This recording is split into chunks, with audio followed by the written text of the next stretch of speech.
March 18, 1944. Soviet ski troops cut through the forest of northeastern Finland, closing fast on a retreating Finnish patrol. The snow is deep. One man is sent ahead to break the trail. But at the rear, Private Aimo Koivunen tries to punch through. He's not moving fast enough. His legs burn. His vision blurs from the cold. Desperate, he reaches for his unit's emergency stimulants, meant to keep men awake for days, and issued sparingly. Then his gloves fumble. The Soviets are almost on him. So he swallows all of it. Minutes later, Koivunen is moving faster than any man should, and he is not slowing down. In the winter of 1939, the Soviet Union invaded Finland to force the creation of new borders and secure ground closer to Leningrad, leaving deep resentment festering on both sides when neither achieved their objectives. So much so that when Germany attacked the Soviet Union in 1941, the small northern nation joined World War II with a single goal: to regain the territory it had been compelled to give up. The alliance between Finland and Nazi Germany was never ideological. The former only fought beside the Wehrmacht because it needed weapons, supplies, and a chance to recover the losses. Most importantly, this reluctant mutual support allowed Finland to hold a line it could not have defended alone: Lapland. Winter there lasted 8 months, and distances were measured in days of travel rather than miles. Towns were small, few, and scattered between frozen rivers and deep forest, with Finnish positions stretched thin across the wilderness. The men who held this frozen terrain fought in small ski patrols that moved between strongpoints, tracked Soviet activity, and kept the wilderness approaches under watch. A Soviet force could advance unseen for a long time if the patrols failed to detect it. The teams traveled for days without shelter, carrying everything on their backs, sleeping in snow pits dug with frozen hands when the wind became too strong, and relying on speed and movement rather than firepower if trouble appeared. By early 1944, with the situation turning rapidly against Germany, Finland also found itself in trouble. With the Soviet army rebuilding its strength, pressure began building along the northern sector. Finnish units reported more clashes, more encirclement attempts, and faster Soviet ski troops pushing into the gaps. But with headquarters in dire need of intelligence on the buildup, Finnish reconnaissance teams were sent out more often and kept in the field longer, even as the risk of being cut off grew with every mission. That spring, Aimo Koivunen had become one of the best cross-country skiers in Section Patsalo after more than 2 years fighting for Finland. The unit, part of the Finnish Ranger Battalion, operated deep behind Soviet lines, moving fast and light across territory where regular infantry could not follow, tracking enemy movements and mapping positions before slipping back into Finnish-held ground. In mid-March, 26-year-old Aimo had just returned from one such mission and was planning his upcoming leave when Lieutenant Heikki Norri, patrol commander for Finland's northeastern sector, approached him with a tantalizing mission. Headquarters had reports of unusual Soviet activity north of the Kantalahti-Alakurti Railroad, possible encirclement operations that needed confirmation. Knowing Norri had a solid reputation with his men, Private Koivunen decided to trust him and postponed his rest. For 2 entire days, the small team of men pushed north with only brief stops to melt snow or check their compass bearings, skis hissing through powder. On the morning of March 18th, the patrol reached the lower slopes of Kaitafjeld around 10 in the morning. The sun was out, and the cold held near 5 degrees Fahrenheit, a typical dry Arctic day. Ahead of them rose a broad and open hillside, stretching a little over a mile, with no trees at all. There, Norri halted the patrol and gathered the men close, and told them the main group would stay in the trees under 2nd Lieutenant Riikkonen, while he took 2 men to scout the summit road. If for some reason they had to pull back fast, the plan was to pull back towards safer ground and link up with Lieutenant Ilmari Honkanen, who was stationed farther along the line with another patrol. As Norri climbed toward the ridgeline with his scouts, Aimo built a small fire and set his cooking pot in the coals to melt snow when an uneasy feeling washed over him. Something felt wrong. Just the previous evening, they'd crossed fresh enemy ski tracks heading east. Later, in full darkness, a single shot had cracked somewhere ahead of them. That same morning, an aircraft had passed overhead, low enough that the engine sound carried cleanly through the cold air. So as the water began to simmer, he pulled out his ski wax and worked it into the bases with steady strokes, warming each section before spreading it smooth. Aimo knew that if they had to run, every second of the glide would count. Suddenly, the two Finnish watchmen positioned a quarter-mile back as rear security opened fire, their rifles cracking through the cold air in rapid succession. Soviet explosive rounds answered almost immediately, detonating in the trees around the patrol and filling the forest with smoke and the sharp crack of splintering wood. Second Lieutenant Riikkonen shouted orders for defensive positions, but the patrol was already breaking apart. Men were skiing west toward any gap that looked open. Across the hillside, Nori's search with his scouts revealed an entire platoon of white-suited Soviet soldiers sliding down the slope in a wide line, still beyond effective rifle range, but closing fast. Koivunen saw one of the radio men in his team standing frozen 20 yards ahead, eyes wide with panic. Aimo reached him, grabbed his pack straps, and shoved him west, just as more movement flashed across the open ground to their flank. Another Soviet platoon in white suits was already angling to cut them off, 200 yards out, and skiing hard to seal the trap. The first platoon pushed to within 160 yards, and Finnish rifles erupted in uneven rhythm. Though through the haze of gun smoke and kicked-up powder, no one could tell if rounds were finding targets. Through it all, the patrol kept moving, skiing and firing, with their enemy now close enough that their shouts carried over the crack of rifles. Riikkonen's voice cut through the chaos, ordering mines placed in their trail. However, deploying them meant stopping, kneeling, and setting fuses while exposed. Though covering fire would buy the seconds needed, a call for it brought no response, as every Finnish rifle was already firing back at the Soviets, ammunition running low, focus locked on the white-suited figures closing from behind. Koivunen spotted a patrol member 10 yards ahead who still carried a loaded rifle, pushed through the snow to reach him, took the weapon, dropped to one knee, and fired controlled bursts back toward the pursuing Russians, the rifle kicking against his shoulder until the bolt locked back on empty, slowing the advance for a mere moment. With this cover, the soldier finally got the chance to pull out the mines fast. Fingers clumsy in the cold, charges set along the Finnish ski track before scrambling forward to catch the others. However, within minutes, the Soviets simply veered around them without slowing.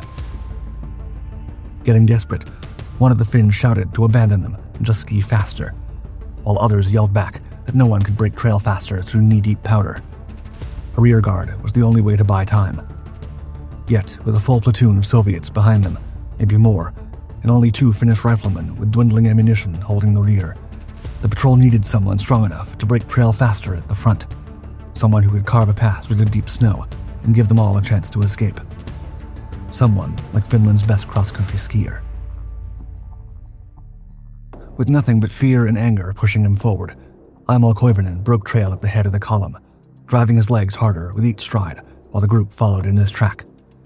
As he picked up speed, the minutes blurred together while his thighs began to burn. Behind him, the shooting continued, voices calling for more speed, but Aimo's vision was blurring at the edges, his muscles shaking, the strength drained from his limbs, faster than it could be replaced. No one had eaten since making camp that morning, and the hours of fighting had burned through every reserve, though the men continued to yell to keep Koivunen from falling asleep. Then it hit him. The Privitin. In his front jacket pocket sat a bottle of small white methamphetamine tablets, issued to soldiers on all fronts to keep them alert. As he reached for the pills, his bulky winter mittens made his fingers clumsy. Though he intended to take just one, the movement sent several spilling into his gloved hand and then to the ground. Without thinking, he took the bottle to his mouth and swallowed the entire patrol supply in one go. The drug hit his system like electricity. Fresh energy flooded through him, legs moving like he was skiing the first miles of the journey instead of the desperate last. Then the landscape began shifting. Trees bent and twisted, and his consciousness started slipping away, just as Koivunen's last rational thought formed. He'd made a terrible mistake. At some point during the chase, the screams from his comrades became incoherent rambling, impossible to understand. Noticing their friend was behaving erratically, the soldiers removed ammunition clips from Koivunen's submachine gun for his own safety. As they did so, the best skier in the group left the men behind, his body moving on autopilot through terrain he would never remember crossing. By the time he regained consciousness, he found himself standing motionless on his skis at what appeared to be the Finnish border, completely and utterly alone. Morning light filtered through the trees, though which day it was remained unclear. The map showed the agreed-upon rendezvous point at Kaitafjeld now lay over 60 miles behind. His brain felt overheated, feverish, and the isolation hit all at once. The absence of his patrol seemed impossible to explain, a creeping sense of terror rising from his chest into his throat. Aimo removed his skis and sat on them, taking off his backpack and submachine gun. Upon opening his pack, he found no food, no ammunition, nothing at all. Despite his dire situation, Aimo Koivunen refused to collapse into despair. He then put on his pack and handgun, got to his feet, and checked his wrist compass to orient himself back toward Finland. The lonesome soldier knew Lieutenant Honkanen was waiting with his patrol at Kotamo Fjeld, and looking ahead, he could see a fjeld in the distance, southwest, roughly 6 miles away. The soldier set his course and started skiing, wondering if Nori had made it out safely, if others were already there waiting, or if they'd simply not noticed him missing. Then he blacked out again, the synthetic energy in waves causing his exhausted body to short-circuit. When his eyes opened, Koivunen was standing on a ridgeline, his patrol gathered around, arguing about their location. He told them they were already on Kotamo Fjeld, as he'd been there many times on previous missions. Smoke rose in the distance below. Aimo started skiing downhill to reach Honkanen's men and fell hard, tumbling through the snow. By the time he stopped rolling, the ridge stood empty, with no patrol at all, and behind him were no comrades. He'd hallucinated them all. Nonetheless, Koivunen pushed through the trees and snow ahead when smoke appeared on the horizon. He knew German soldiers were stationed throughout Lapland, cooperating with Finnish forces, and relief washed through him as he pushed off downhill. This had to be a friendly camp. The slope steepened, wind tearing at his eyes as the camp grew larger ahead, tents and figures moving between them. Then, the men's uniforms came into focus. It was white winter camouflage, typical of Soviet infantry. And now, he was skiing fast and straight through the camp, with no way to turn back or stop. That afternoon, the Soviet infantry unit rested in a lean-to shelter near the forest edge, snowsuits off, and curved winter boots propped against the snow, taking a small break before continuing operations, when a tiny speck appeared on the ridgeline above, growing larger as it descended. The man's sudden appearance was such a complete surprise that the soldiers didn't know how to react. The Russians shouted loudly, but as Koivunen skied past them, he got the distinct impression they were under orders not to shoot, as he heard only a few scattered shots as he moved through the middle of the camp. Koivunen raced away, keeping his mind focused on open terrain, where the snow would support his skis and keep him from sinking. The only way to stay on equal terms with well-fed, well-rested pursuers. A wide stretch of swamp opened on the right, its surface barely firm enough to carry a skier at speed.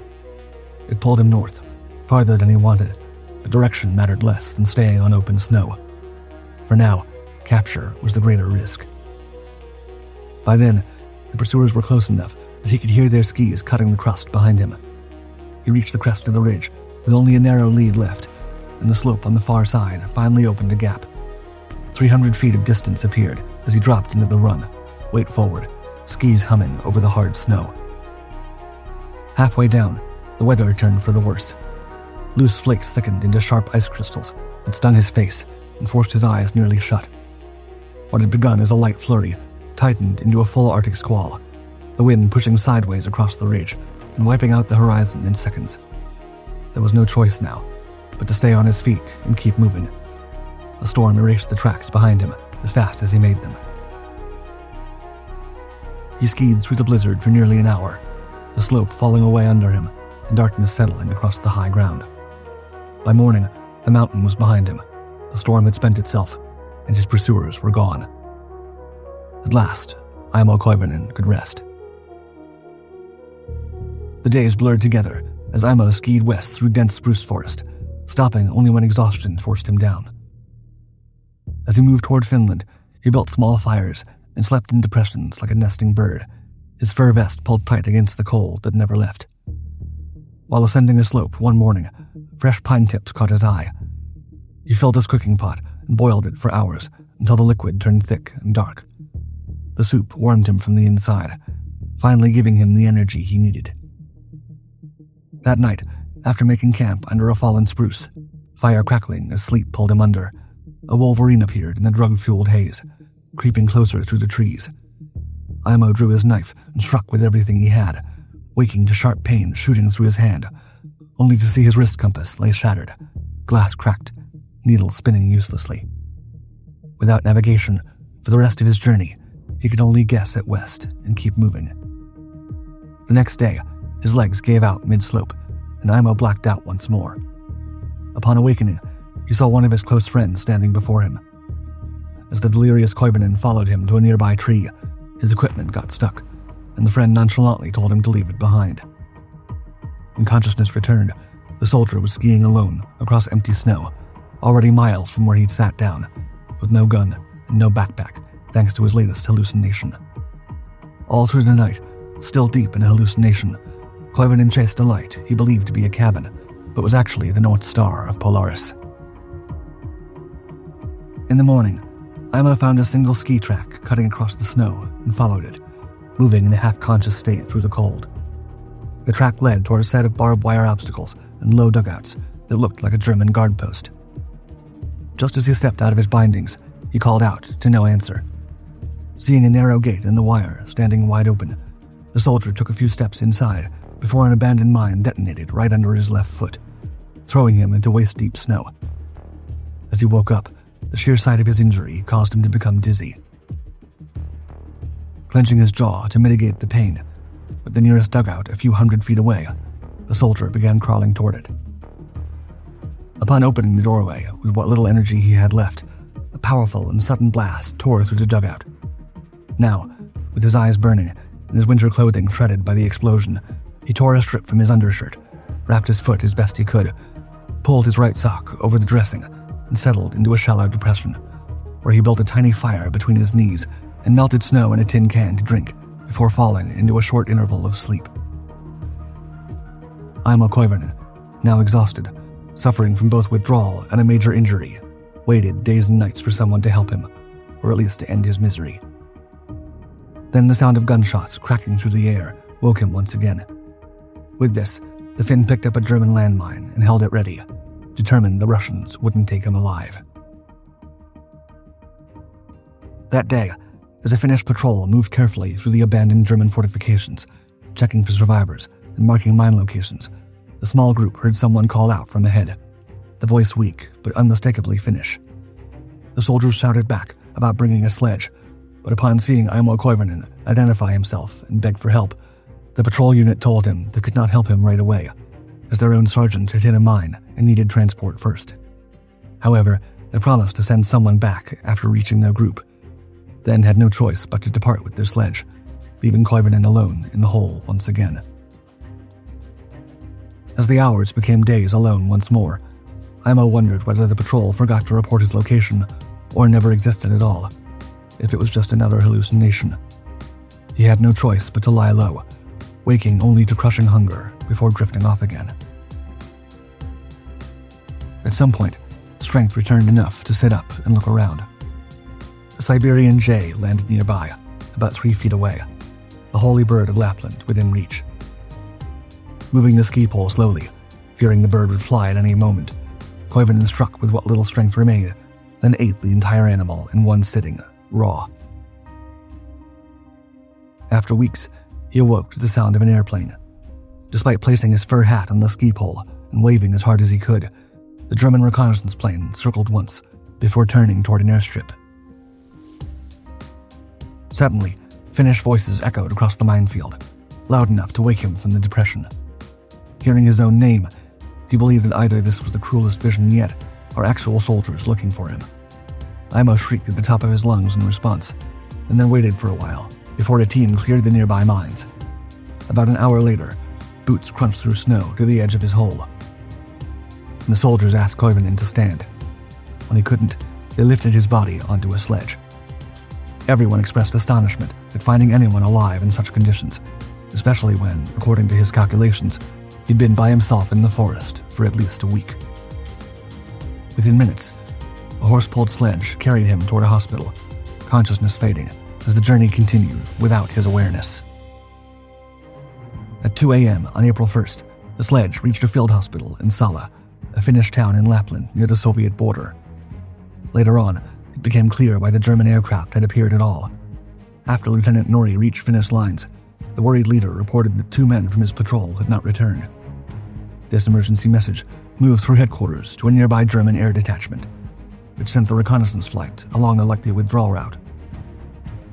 In the end, according to official Finnish Ranger Battalion calculations, the departure of Aimo and the rest of Section Patsala's cross-country skiers from Kai to Fjeld was on March 18th, marking a total of 14 days that Koivunen spent completely alone in remote Finland. Though the hole where he'd lain sat approximately 30 miles north of Salla, the total distance he'd actually skied, accounting for the detour north into the storm and various meandering routes while hallucinating, totaled over 250 miles. Air temperatures in the vicinity during the previous week, while Koivunen lay wounded in the trench, ranged from -20 to -30 degrees Celsius. The soldier did it all, according to medical staff, at a reported heart rate of over 200 beats per minute and a body weight of 94 pounds, all caused by the methamphetamines, with overdoses occurring regularly and taking countless lives.